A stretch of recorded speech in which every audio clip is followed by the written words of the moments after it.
Hey, good morning, everyone. Mark Westcott here with Jason Blake. Good morning, Jason. Good morning, Mark. How are you this morning? Very well, thank you. Very well. Happy winter solstice to you. Actually, it is the shortest day of the year today. So, yeah, happy winter solstice to everyone. Now, Jason, I haven't seen you for about 4 years. I think last time when I was, you invited me down to speak to one of your motor dealer groups. But your role with Jaguar Land Rover Australia is the Dealer Business Excellence Manager. I've known you since your days in. We're allowed to talk about your previous life, Toyota. We are. Yes. Known you since the early days back at Toyota, when I used to present a bit to your dealer comparison meetings regarding succession planning and so on. And you're one of the dealership guys there that helped them. And obviously, you're doing very well in your new role with Jaguar Land Rover Australia. And I'm just going to say right off the top, the industry is nothing like it was when I first met you, I'd say, these days. No, that's right. And the motor industry is surprising when you see the number of people with longer tenure within the industry. And I think that's what keeps people in the industry, is that it's ever changing. The only constant in the industry is change. And I think that's what keeps people so addicted to it and within the industry for such a long period of time. Yeah, look, there's been a huge, from the days when I was more heavily involved in speaking to people in the car industry, there's been a whole lot of changes. All the Holden dealerships have now gone, and things are changing at Honda as well, aren't they? Exactly right. The agency model is one of the big driving change forces within the industry at the moment. And like I say, there's so many of those that the industry is never static for more than a minute. Yeah, absolutely. Now, look, your background, Jason, and you're a CPA, trained CPA. Yep. You've expertise in accounting, financial management, business planning, network development, and customer experience management. Talking about both the luxury segments and the normal retail segments in the car industry. So let's just go back a bit before we talk about what's happening in the industry now and what looks like happening in the future, because it's obviously very exciting, especially for the dealers at the moment. But when I first met you back in your days in Toyota, one of the things which I think is such a great idea, you're in charge of organising a number of the what's called dealer business improvement forum meetings, wasn't it?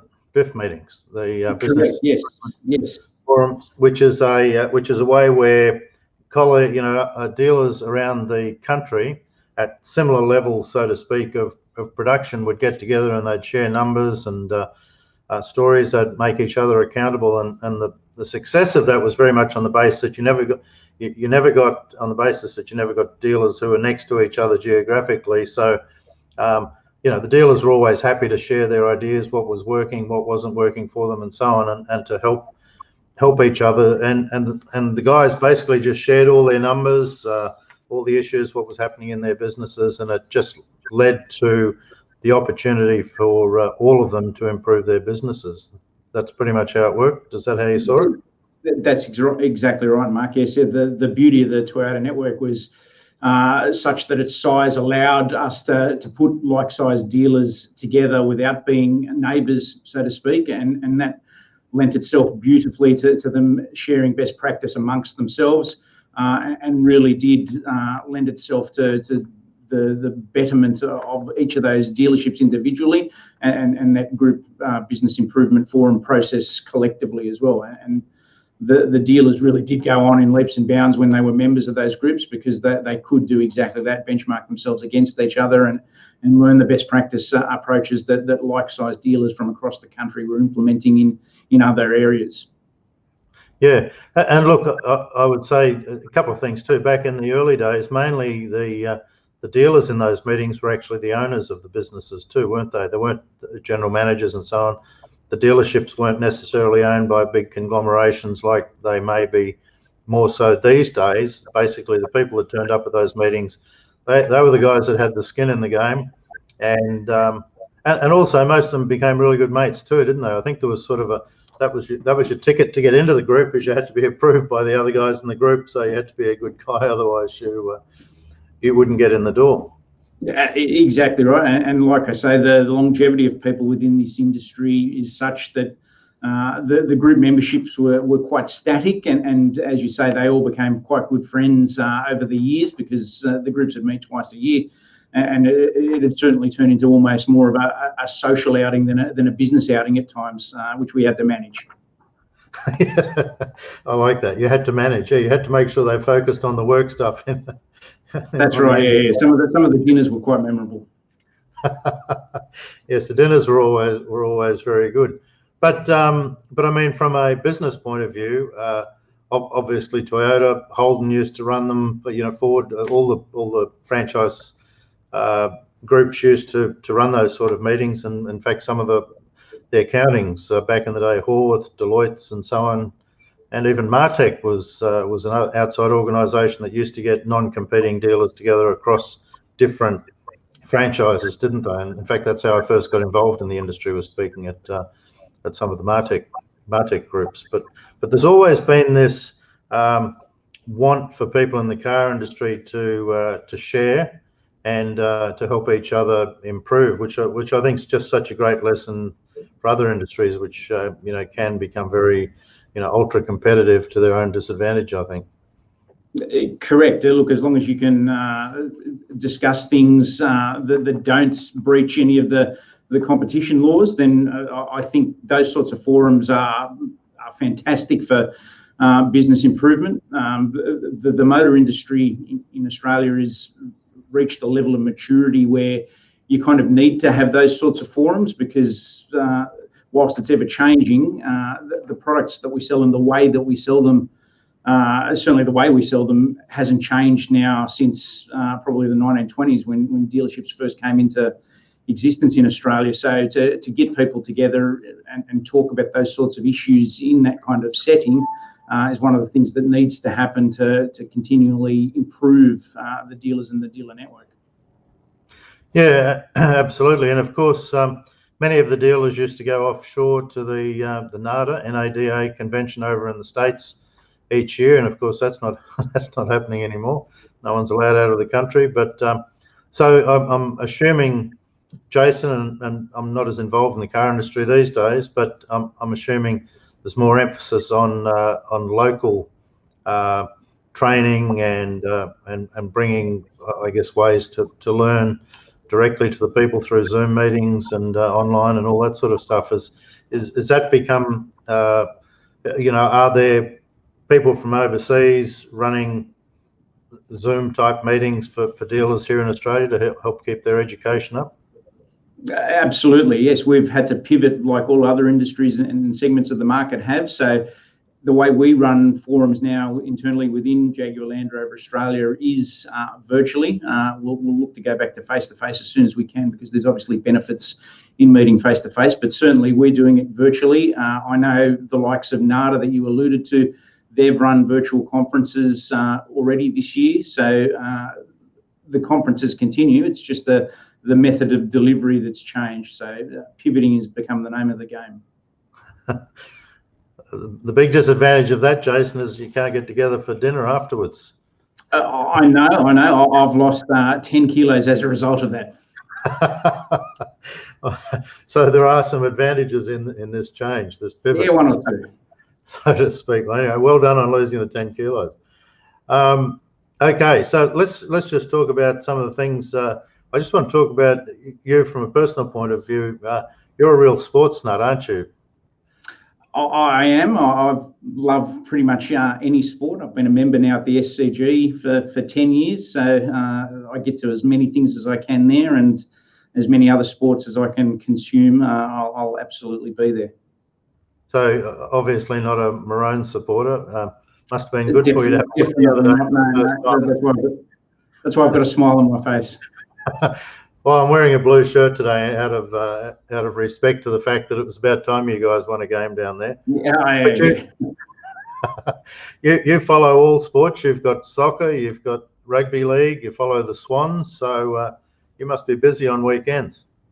I am looking forward to the A-League Grand Final this coming Saturday night. I'm sure Sydney FC will do a fantastic job in beating Melbourne City. Well, I hope so too. There you go. So I hope that works. Now, and also newly married just a few years ago. I think the last time I saw you, you were getting married just around that spot. So congratulations, and obviously that's keeping you healthy as well. She must be a good cook for you. She's a very good cook. Yeah, no, she's Greek, and there's no shortage of food, so I have to watch what I consume. And you've still lost 10 kilos. You've done well. No, I have. I want to just go back just a little bit more still, Jason. You know, when you came in, the changes that you've seen in the industry, as I said, you know, Holden's out the door and so on. Holden went from being one of the biggest car producers and sellers in Australia to backwards out the door and so on. Toyota obviously rose up to great things, and Jaguar Land Rover Australia obviously doing well as well at the moment. What is it, do you think, that's caused, you know, the mighty to fall, for example, with Holden and others to take over that mantle?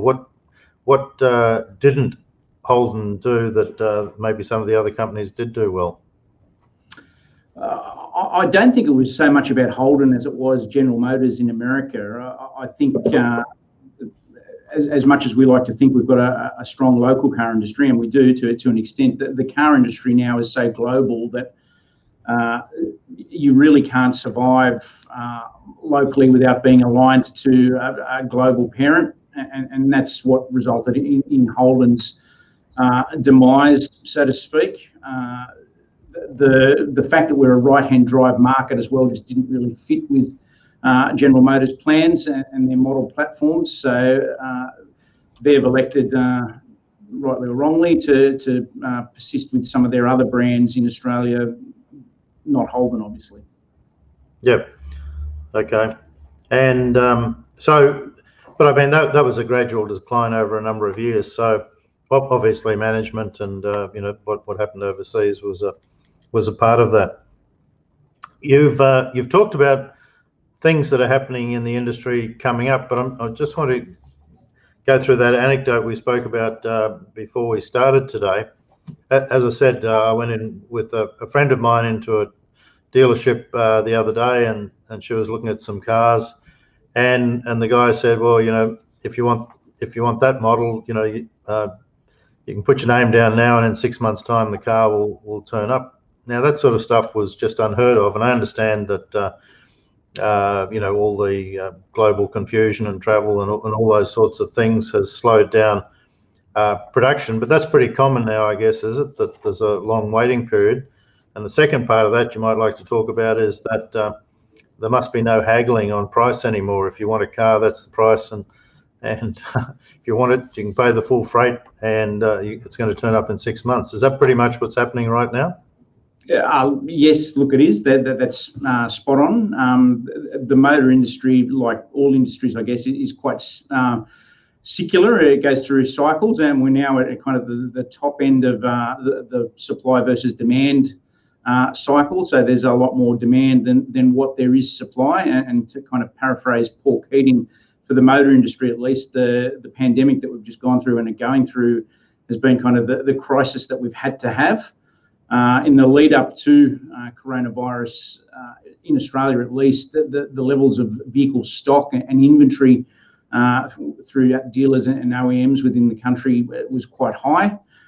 So there's obviously been supply constraints and supply reductions as a result of the pandemic, and that's really benefited the industry to the point now where things like the global semiconductor supply issue is having even further impacts on supply, to the point that we'd prefer not to have these kinds of issues now. We've kind of just gone too far on the other way with the needle on the gauge, and that's resulted, as you've said, in supply constraints to the point where the profitability levels within dealerships is quite high at the moment, because the dealers can charge pretty much full recommended retail price on vehicles because they just can't get them, and the lead time to get one, being deep water market as we are in Australia, is just so long. So yep, it's great for dealer profitability, great for roles like mine, but not great so much for the average consumer, unless, of course, they want to sell a used vehicle or trade or sell a car privately, in which case they're going to get good money for their own car. Yeah, so you look a hero as a result of all this, which is good for you, Jason. Well done. All your dealers are doing fabulously. Thank you. Yes, yeah, and I'll just have to try and arrange a few more global pandemics in the years to come. Well, somebody organised this one. So yeah, I didn't want to go there. Yeah, let's not get too political. Not yet, anyway. So no. The question is, though, are the sales numbers down and the margins way through the roof, or are the numbers still sort of ticking over at the same sort of rate, but it's just that there's a big lag in getting the supply? Yeah, the numbers are still ticking over quite well. For those that are unfamiliar with the auto industry, the industry body publishes what we call VFACTS each month, which shows the number of sales each manufacturer has within Australia. And May's results, which is the most recent we've got, obviously showed a level that we hadn't seen for quite some time. So the level of sales is certainly being maintained. It's just that they're the result of orders that were probably placed 3, 4, 5, 6 months ago and are now coming through to fruition. We obviously know that this period, not just within the automotive industry, but Australia in general, in the lead up to the end of the financial year, is great for businesses. So we've kind of ordered vehicle stock to be commensurate with this level of activity, and that's why we're seeing sales rates not falling. It's just the lead time on those that's blown out further than what we would like. So here's a good question for the small business people in the country. If they order and pay for their car now, and even if it doesn't get delivered till December, they still get the tax write-offs? Well, even in December they will, because the small business asset write-off has been extended, thankfully. So even if they're ordering now and taking delivery in December, yes, they will. No, meaning would they get it for this year, or is it next financial year they get it? I was just drifting off into a detailed tax question here, but we can come back to it. And look, that's probably a little beyond my level of expertise. It would depend, I guess, largely on the nature of the individual transaction, and I wouldn't want to lead anyone astray by giving wrong advice. Okay, people should seek advice from their accountant before taking any action in regard to the conversation we're having today. Does that cover it? Excellent disclaimer. Okay, so we've talked about dealer comparison meetings, and I wanted to cover that with you today because that's certainly how we first met, and I just thought they were always such a great thing, and I loved the opportunity to go and speak at those. What's happened in the past in regard to the industry, what's happening right now, but let's talk about, Jason, I know you're excited about this. What are the changes on the horizon for the motor industry, and how's that going to impact the way we purchase and use cars? And I'm going to leave the electric cars and self-driving cars for a later question, unless you want to bring it up now. Sure. No. Well, look, I think we can classify kind of the broad changes that are heading our way in kind of 3 ways. There's purchase, usage, and other changes. So when we talk about the way we're purchasing cars, as I've said, we've kind of been purchasing cars the same way for the last probably 100 years through a dealer model. So what's changing in that space is a couple of car companies are looking at what they call an agency model. So rather than having appointed dealers, the car company itself will still own the stock, versus now where dealers own the stock. And rather than have a dealer sell the car, the consumer will buy the car directly from the car maker themselves, and it'll just be delivered through an agent. So dealers will become largely agents. So that's one change that's coming. The way we also purchase cars, that we don't necessarily need to own cars outright anymore. So a lot more consumers and car companies are looking at what we call subscription models. So effectively car rental or leasing type model arrangements. So you can lease or subscribe to a car on a month-to-month basis, for example, if that suits your lifestyle and needs. So that's something that's coming our way as well. You don't necessarily have to buy a car and own it for X number of years. You can simply subscribe to it. And of course, there's a proliferation, particularly in metro areas, of rideshare platforms now, and that's also impacting car usage because the better these rideshare platforms are becoming at serving mobility needs, then the less of the need there is for consuming or purchasing of cars as well. So that's kind of a broad summary of the purchase changes that are coming our way. In terms of usage, the big changes that are coming, what we call ACE. So we talk about autonomous vehicles, connected vehicles, and as you alluded to, electric vehicles. So all of those changes are coming our way as well. So the technology within the cars is kind of enabling that, particularly with the autonomous and connected vehicles, and we can talk more about that a bit later if you like. And then I guess the third key change that's coming is what we probably call an other change or other area of change, and that's mobility as a service. So the level of technology within vehicles, and particularly the infotainment technology, these days car companies are selling cars more about the level of entertainment or services within a car, and the car then is becoming less of a core product itself, and the technology within the car and the way that's connecting to your everyday life is more of the key selling point rather than the mobility of the car itself. Wow. There was a lot in there, Jason, and that was I can't take credit for the question because you asked me to ask you. So I mean, it was there was just so many things I picked up in that, which I'd like to think I saw some of them coming. And Tesla's been a good example. We've got a few minutes still left, but Tesla's been a great example because even though they've got a dealership here on the Gold Coast, it's really just it's the first showroom I've ever seen of Tesla. They were usually in shopping centres and so on, whether it was in America or here in Australia. They didn't bother with but I guess they needed somewhere to service the cars now that they've started selling. But that was very much I mean, they used to come out to the flying club at Southport here and run drive days because they would target the people that they thought had the money to buy a Tesla, and the people who were gadget focused, I guess, and so they were very specific with their marketing. So I'm going to ask the question: what happens to all the real estate? Because the traditional car model was the dealers would go and they'd make all their money out of buying the real estate to put the the huge dealership on.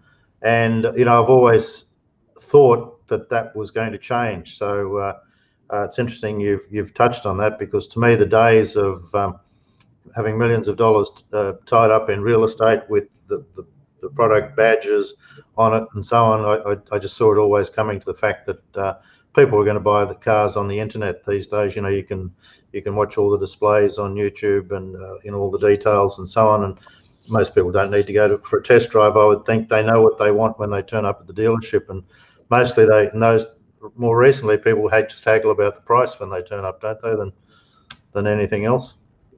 Yep. Yeah, correct. Yes. Okay. So there's going to be a whole lot of motor vehicle real estate, which I'm going to ask. Well, that's just for what's going to happen to that. Interesting. I loved your conversation about.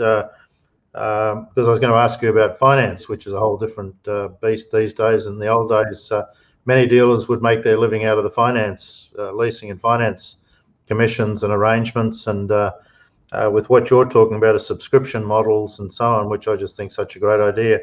That obviously the leasing companies, well, I guess it's all done behind the scenes, but that's certainly a different way of getting involved.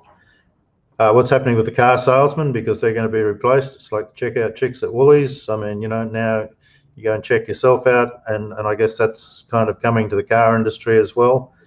And two more things: the autonomous side and the electric cars. And I'm never convinced that electric cars are always going to be the way to go, because I think that's going to have its own set of problems. But certainly autonomous driving is that getting more and more accurate? Look, it is, absolutely, and we're starting to see some of the very early stages of it in mainstream consumer cars, things like autonomous cruise control and radar cruise control. But real autonomous driving, as we kind of have seen from Hollywood in movies in the past, that's still some way away. I don't think we're going to see any level of real accurate autonomous driving in the next 20, 25 years. There's still too much to learn, still too much infrastructure to embed within roads and the like. So there's still too much work to be done to see any real level of take up on autonomous vehicles. It won't happen for another 20, 25 years. Yeah, I mean, look, all the cars now, if you change lanes and all that, steering wheel shudder and beeps and all that sort of stuff, I guess that's just been all research, hasn't it, for autonomous driving? But anyway, that will come. Your second question was, what should the dealers and so on do to to make sure they're best placed to take advantage of your changes that you're talking about? And one of them is going to be they won't need the real estate. So what else do they need to think about? Well, I think the key phrase in that question is take advantage. They shouldn't just be preparing for the changes. They should be positioning themselves so that they're in a position to take advantage of the changes. So I guess the first thing to do there is then understand what changes are coming. And to do that, you've got to be proactive in engaging all of your business partners and relevant stakeholders to do that. So that they should be consulting with business partners. You kind of alluded to some of them earlier, the likes of Deloitte and Martech within the automotive industry. They're key business partners. So the OEM partners or original equipment manufacturer partners that they get their cars from, that supply the cars to them, they should be engaging with all of them to understand kind of what the timeframes are and plan accordingly. And that leads me, I guess, then to the next point. The key part in all of this is planning. And the car industry has done very well by just engaging itself in 30-day cycles. So quite often we don't take the time to step back and plan for the future beyond that 30-day cycle. So planning for the future, I guess, is key to taking advantage of the future as well. And doing that robustly, using something like a proper plan, do, check, act approach to planning is key to that level of planning as well. And I guess the final point in preparing for this kind of change is in the auto industry, at least, we're a little bit insular in that we don't often look outside the square. So I think a great approach in preparing for change would be to look outside the box and look at other industries that have gone through already similar changes. Some of the great case studies are industries like the film industry. The way Kodak had to pivot to take advantage of the digital photo revolution is a great learning opportunity for us. So thinking outside the square like that as well is key to taking advantage of change. No, very, very interesting, Jason. It's been great chatting with you. How quickly do you think dealerships will change? Because the rate of change in the industry now, and you're absolutely right, dealers have been selling cars and using the same techniques and strategies on poor old people that walk in the dealership for the last 100 years. So, that's going to change very quickly, isn't it? Now, the rate of change is going very quickly. I don't necessarily think it'll change quickly. I think it'll happen more organically, obviously, because the same model that we've been operating under has been around for the last 100 years. It's not a broken model, so there's nothing. Yes, agreed. But there's nothing that we rapidly or urgently need to fix.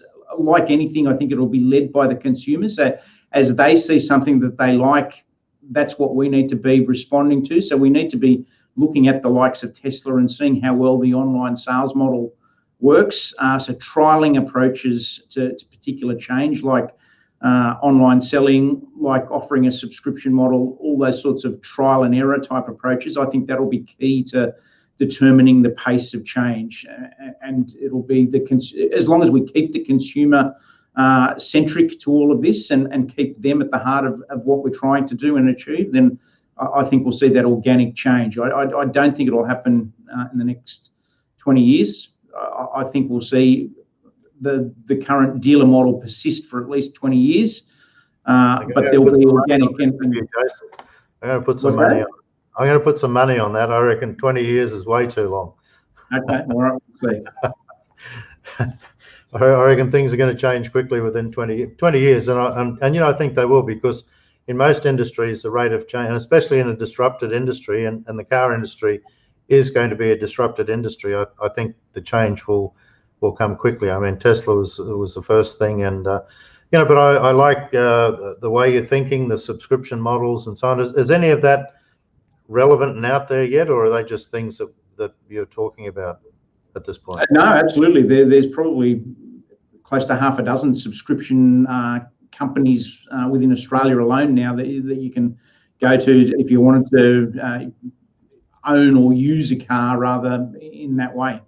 Yeah, no, fantastic, mate. I really enjoyed chatting with you today. As I said, it's been about 4 years since we've caught up, 4 years or something like that, and things have obviously gone very well for you. You're killing it at the moment. You're the hero at Jaguar Land Rover Australia, all because of you. Yes, let's keep that between the two of us. Yeah, just the two of us and the other million people. No, mate. No, thanks for your time today, Jason. Love chatting, and look forward to catching up again soon when all your teams have won the grand finals and you can get out again. Yeah, that'll be longer than 20 years. So let's keep it sooner rather than that. Thanks, Mark. Good to talk to you, buddy. See ya. Thanks, Mark. You too.